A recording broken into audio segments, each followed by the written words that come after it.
God rescues his people out of slavery to bring them into a new home, a distant garden land full of abundance. But God didn't take Israel directly there. Instead, God leads Israel the long way through a harsh, dry wilderness. But why? What's the reason for taking them through the desert? Yeah, that's a great question. Let's explore the biblical theme of the wilderness. So here's something interesting. The story of the Bible begins in a lifeless, empty wilderness. But then, God's life causes a spring of water to flow up out of the dry ground. From that fountain, God plants a garden. A garden full of God's own life.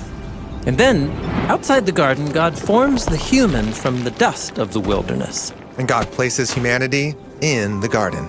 Right, so they can be connected to God's life.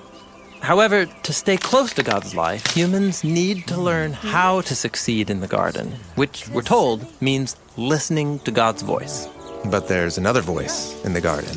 Yes, the voice of a deceiver, saying, God cannot be trusted.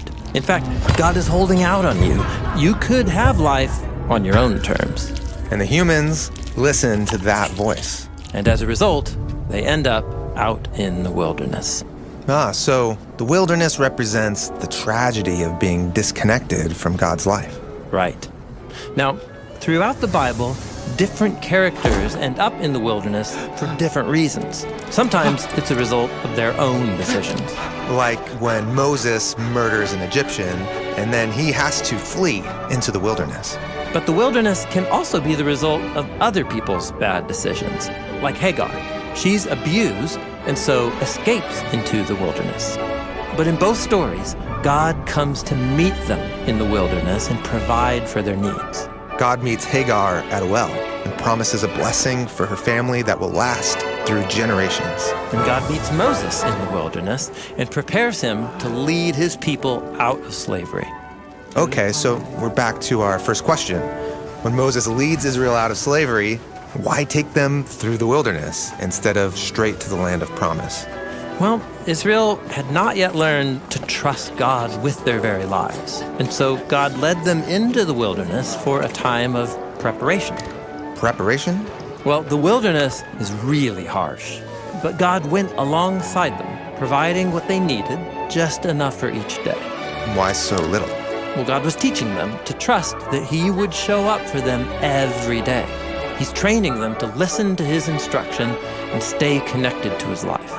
So the key to surviving in the wilderness is the same key to succeed in the garden. Yes, the wilderness can be a place to practice being garden people. Okay, but the intensity of the wilderness was too much for Israel. Most of them didn't listen to God. Some even wanted to go back into slavery. And they were left behind in the wilderness. So it was the younger generation, those who were raised in and formed by the wilderness. They had become ready to enter into the garden land. And when they first entered the land, their trust in God was strong. But it didn't last. Soon the Israelites began to imagine that the goodness of the land came from their own wisdom and strength, or as a gift from other gods.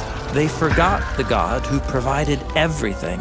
And this led to idolatry and violent injustice, and ultimately their exile back into the wilderness. So the biblical story is pretty pessimistic.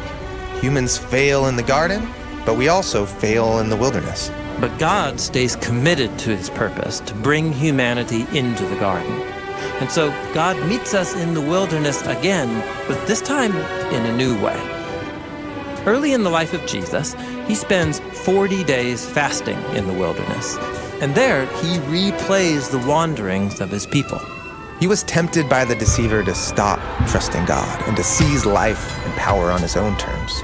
But where Israel and all humanity failed, Jesus succeeded by trusting His Father and listening to God's voice alone. And then, Jesus went around announcing the arrival of God's kingdom and life, giving gifts to people who were in their own kind of wilderness.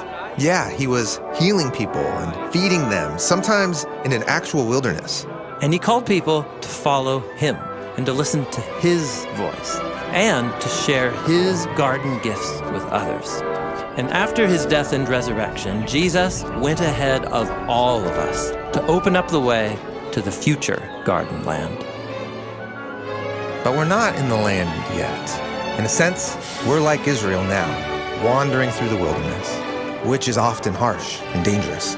But Jesus promises to be with us, not necessarily giving us what we want, but what we need. And as he gets us ready to inherit the garden land that God has in store, he invites us to trust and to listen and follow and to practice being garden people in the wilderness.